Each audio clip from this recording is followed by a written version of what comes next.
have my kid be taught the lesbian, gay, transgender garbage in their school. Who is Charlie Kirk? You're about to find out who Charlie Kirk is, because I've never seen this dude. I never heard of him. I don't know what he's about, but I've seen all his stuff online. He obviously just died, so everyone's sharing their opinions on him. Some good, some bad. So today, I'm with y'all. We're going to make our own judgment on who this dude was, because I've never seen him, never heard of him. And yeah, so let's find out who Charlie Kirk was. We going to see if you're racist or not. Because 9 times out of 10, actually not 9 times out of 10, 10 times out of 10, people like Charlie Kirk say some disrespectful, negative, and degrading shit about black people. Has Charlie Kirk said anything racist about black people? Let's see. Let's see. Yes. Okay, I have no idea who Charlie Kirk is. I have no idea who he is. This is the legacy this man left behind. I'm just doing my research on someone who got tragically killed. Let's see Charlie Kirk's takes on George Floyd. You were trying to get the officer who murdered George Floyd pardoned, and I just want to know what your reasoning was about that. Well, George Floyd didn't die because of the police officer. He died largely because of a drug overdose. But he had his knee on his neck. And we all saw the video. But the knee on the neck is actually an approved police technique that police departments taught Derek Chauvin to use. Do you know that George Floyd was saying, "I couldn't breathe," well before that restraining technique? And so why'd they use the technique if he already couldn't breathe? Well, because he was actually resisting arrest, and they had to restrain him. And they restrained him in a way that they were taught to do, which is the knee on the neck technique. Okay, so when does the technique end? Like when they die? Like he said he couldn't breathe. No, I mean the technique ends when the individual stops. I hate people like this, bro. You're trying to talk so articulate and just, well, this is the technique that the officer, I don't know what to tell you. He died. Well, like it's the technique. I don't know what to tell you. It's the technique that he taught. No, we're talking about someone dying. We're talking about someone being brutally murdered and wrongfully murdered. Right? Right? Right? So I just hate the way that they talk so nonchalant, the tone of his voice is like he deserved to die. The tone of his voice like he deserved to die. And we're supposed to feel sorry for people like this. Why? I've never seen this dude a day in my life. I never heard of him, and I never seen him. So the fact that this dude is just coming to fame when he died, and I'm just doing my research, and some people are actually in an uproar that he's dead, I'm confused. This guy? Y'all picked him? This is y'all leader. Y'all picked him, really? This hateful fuck. Oh, I get it. Y'all are just hateful. Y'all are just hateful people too.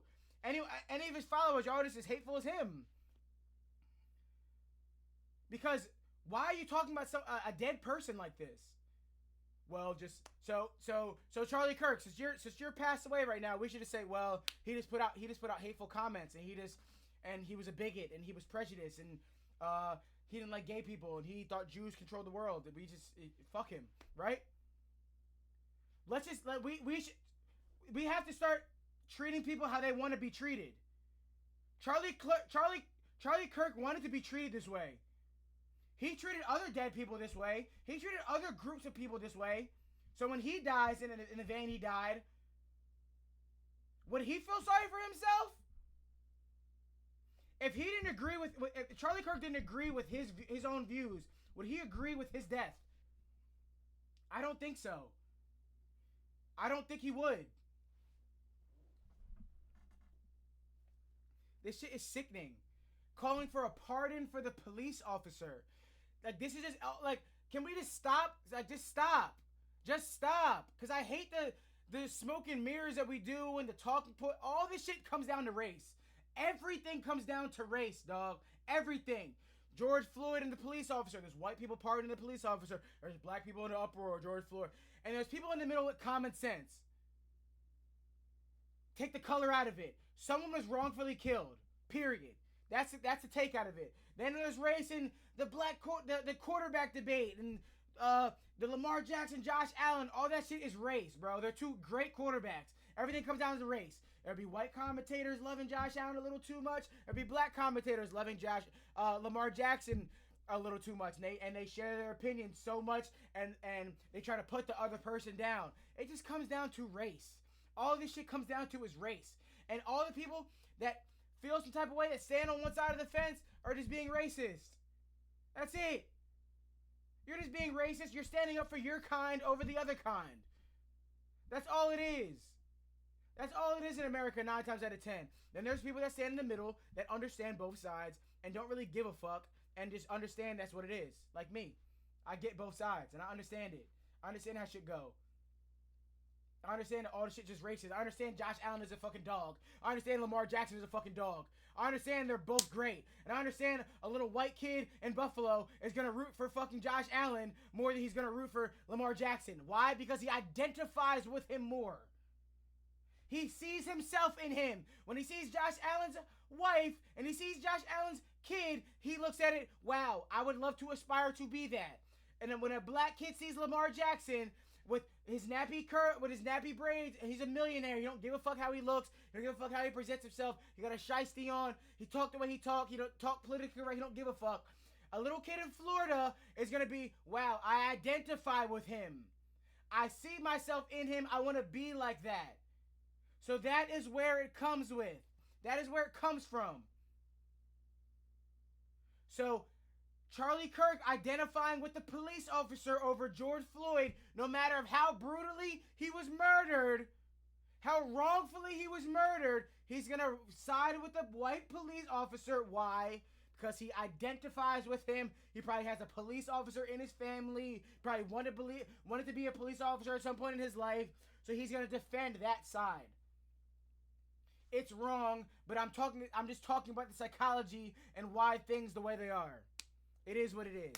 Drugs, but like he wouldn't have just died if he was standing there. Like they had his. Well, actually, there's an argument to be made. According to the medical examiner, he was drug overdosing in real time. That it wasn't because of the police officer Derek Chauvin that put his knee on the neck. And again, they were taught to do that. According to the Hennepin County Police Department, they teach that as an approved restraint technique. And by the way, this is just a broader. This gets me so mad because if y'all don't realize how racist and just wrong this shit is, this is the racist narrative that is passed down from white people. That we're talking about murder, right? And just look at how straight his face is. Look how calm he's talking about the murder and the death of someone. It's just so disgustingly racist because they're talking about murder, right? And this is the same brain that created slavery. This is the same brain that decided, okay, we're gonna mass bomb black people. We're going to shut down Black Wall Street. We're going to do X, Y, and Z. We're going to infiltrate the Black Panthers and kill Fred Hampton.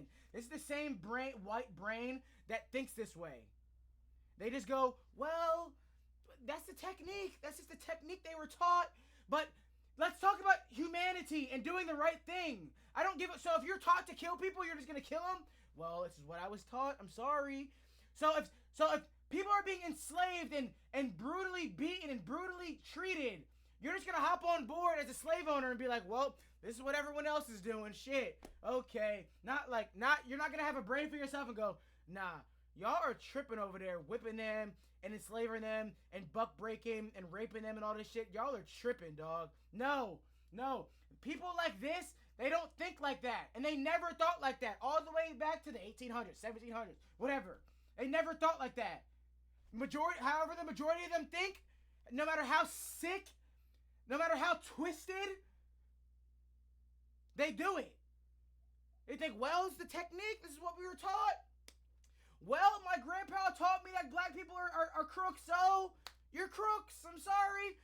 Well, my grandfather, who was in the KKK, said all black people are bad, so that's just what we were taught. That's the technique. You're bad. I'm sorry.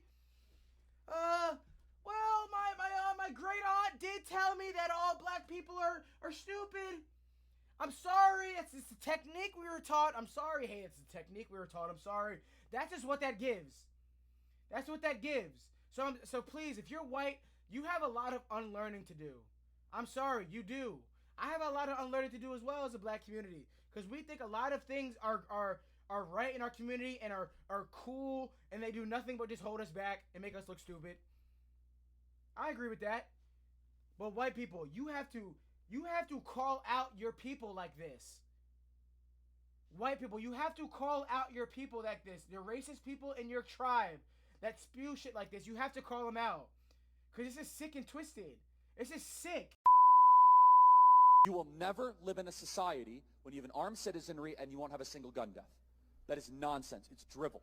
I mean, that makes But sense. I think it's worth it. I think it's worth to have a cost of, unfortunately, some gun deaths every single year, so that we can have the Second Amendment to protect our other God-given rights. That is a prudent deal. It is rational. If this ain't irony, I don't know what the fuck is. If this ain't karma, I don't know what the fuck is. If this ain't be careful of the energy you put into the world, I don't know what the fuck is. And the American way of life is very simple. I want to be able to get married. Yep. Buy a home. Agree. Have kids. Agree. Allow them to ride their bike till the sun goes down. Agree. Send them to a good school. Have a low-crime neighborhood. Agree. Not to have my kid be taught the lesbian, gay, transgender garbage in their school. Agree, yeah! Fuck them gay niggas! While also... I'm kidding. Whereas now, I don't give a fuck about gay. I don't give a fuck about gay, trans, lesbian. I do not care. I don't care. Do what you want. Sleep with who you want with. But I do agree that transgender, the sex, genders, all that stuff should not be taught in schools. Should not be taught to kids. It shouldn't be in kid movies. It shouldn't be in children's books. It shouldn't be in kid cartoons. That I don't agree with at all. That push is being a little bit too much, a little too obvious, and a little too strategic. Don't push it onto them where it's like, well, you can be gay if you want to be. You know that. And then the kid's like, ooh, what's that? And then you fucking have to explain it to them. And they're like, I never knew that existed. I want to try. That's where no.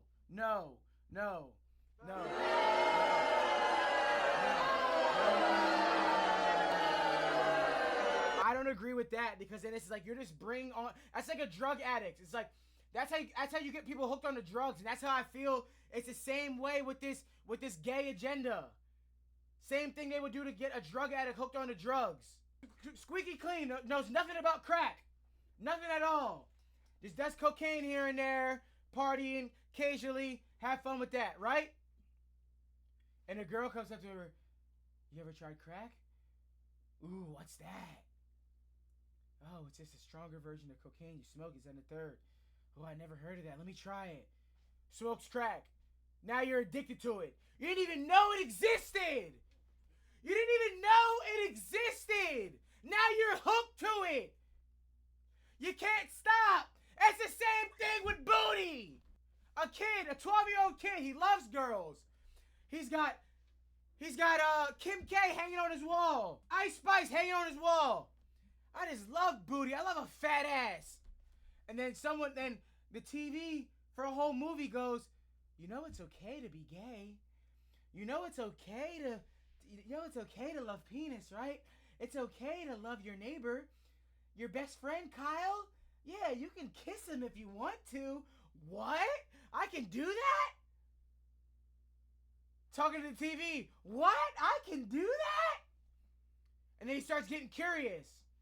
And then him and his best friend Kyle start sneaking off into the basement, touching each other, kissing each other, jerking each other, etc. Right? And now, little boys are full-on gay. Full-on gay. The same way with the crack, he's addicted to the booty. The same way he's addicted to the crack, he's addicted to the booty. That's what they're doing with the gay agenda. So no, I don't agree with it. I don't agree with putting it in schools. I don't agree with shoving it down kids' throats. I don't agree with teaching kids at all. I don't remember learning anything about girls when I was younger. Nothing. Only thing I remember literally was like 6th or 7th grade, middle school, when they started teaching us about condoms, started teaching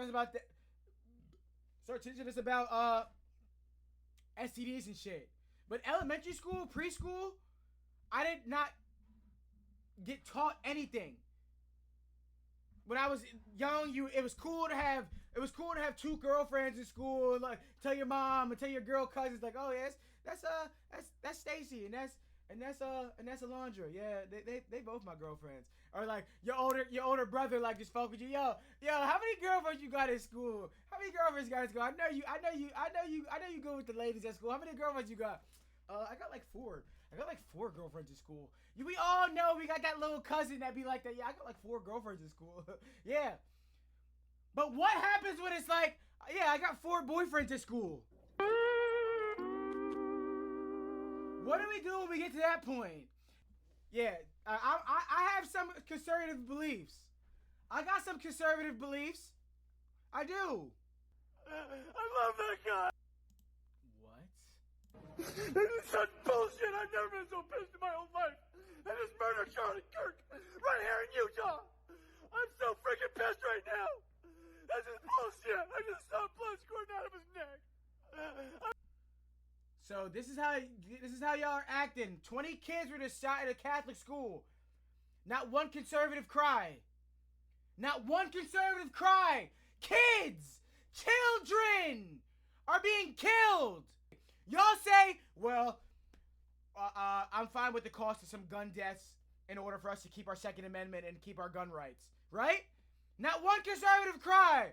But Charlie Kirk dies and you got grown men crying like this. This is crazy.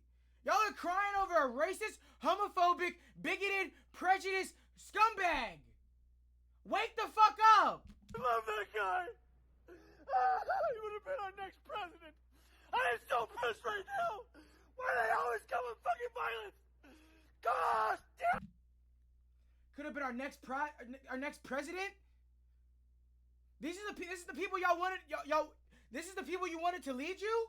This just shows you how hateful Middle America and America really is. Charlie Kirk is an example to show you how hateful America really is. This is the hateful narrative people really love. We've seen it. Charlie Kirk, Trump. We see how America gets riled up and just they're like pit bulls on a chain, ready to yeah, that's our leader, yeah, keep saying it, yeah, black people this, gay people that, yeah, MAGA, yeah, we agree, say it more. America is a hateful place, especially white America. Let's call it what it is. White America are the most hateful people on this earth. They are. Why? Because they feel like anything given to other people is being taken away from them. White people feel like anything being given to another group of people is being taken away from them. Because they're truly sick in the head and think they were the first people here. They think that this land is theirs. They think everything given to other people is taken away from them. It's sick behavior. If I see a black pilot, I'm gonna be like, boy, I hope he's qualified. Well, you wouldn't have done that. You wouldn't have done that before. That's not an immediate. No, that's not who I am. That's not what I believe. It is the reality the left has created. And that's why I think this united. It's a reality the left has created. Says who? Why are you questioning if someone is qualified in their fucking work uniform? Because of the color of their skin. If you see a black pilot in the cockpit, you're gonna ask if he's qualified, right? But if you see this dude, you're not gonna ask nothing. A Southwest Airlines pilot allegedly attempting to fly an entire plane while drunk. How many drinks did you have? A few beers. What was just cause, oh, he looks like my dad, or he looks like my uncle, he looks like one of me, I trust him. You just go, oh, white skin, he's good. White skin, qualified. Black skin, let me do my research. What other racist shit does he say? Let's see.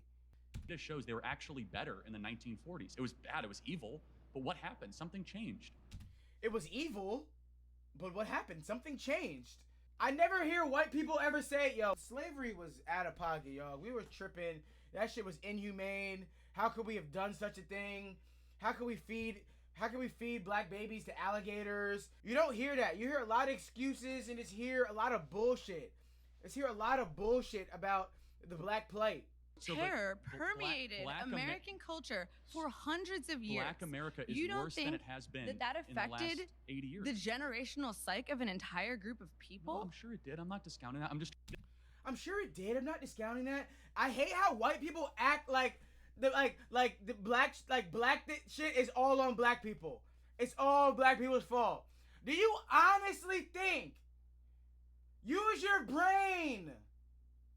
Do you honestly think the ghettos and poorness, the face of that is black people? Do you feel like that was meant by design, or just a group of people are just all dumb, stupid, and retarded? Do you really think that? You have Google. You have ChatGPT. Use your brain and do your research, dog. Do your research and ask if black people have been the most targeted group of people on planet Earth. Do your research and ask if black people have been literally stripped of resources, funding, leadership, everything you can think of, stripped of that from them. Every black leader is assassinated. Every single one. That's why there are none now. Everybody's scared. And rightfully so, because they know what's up. You lead this group of people, we're gonna kill your black ass. So this is my summary of Charlie Kirk. Charlie Kirk is nothing but a MAGA, racist, bigoted, prejudiced scumbag. Entitled scumbag. He's the same person that will he reminds me of the same person that will justify slavery, same person that will justify black bombings, will justify the killings of MLK, of black leaders. He will justify the killings of black leaders. He will justify everything possible that he doesn't stand for. But when it comes to the irony of his death, now people don't stand. Now people are in an uproar. For some reason, the person that put out so much hateful narratives and comments, all of a sudden he deserves a graceful death.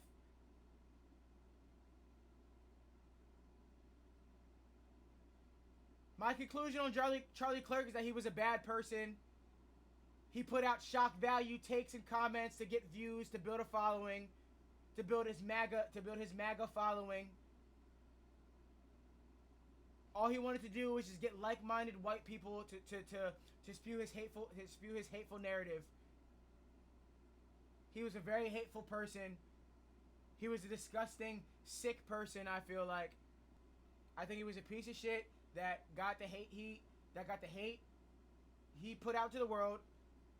The energy was brought back to him in the most disgusting way. I don't agree with gun violence. I don't agree with murdering people as the answer. But when you are so passionate about putting out narratives like this, people are going to be so passionate to silence you. Everyone that is upset with Charlie Kirk's death, I hope y'all now see what it feels like to be black. This is exactly what it feels like to be black. Somebody getting killed for their views. Somebody being killed for their narrative.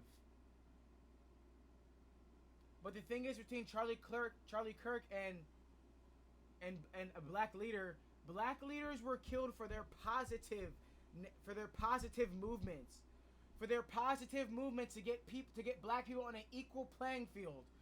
Don't we want everybody equal? Don't we want everybody equal? So what were they doing was so wrong? Charlie Kirk was saying people deserve to die, was saying people don't deserve things. People have diseases. If you feel some way, there's something wrong with you. You have a chemical error if you're gay. I think you have a chemical error if you think the way Charlie Kirk thinks. I think you have a chemical error if you're as racist as Charlie Kirk. That's what I think. And watch the energy you put out, because it's going to come in return. Watch the energy you put out, it's going to come in return. And everybody got an opinion. Opinions are like assholes, and we all got one. So watch the opinions and be careful. Because yes, this is America, where you can be killed for your views.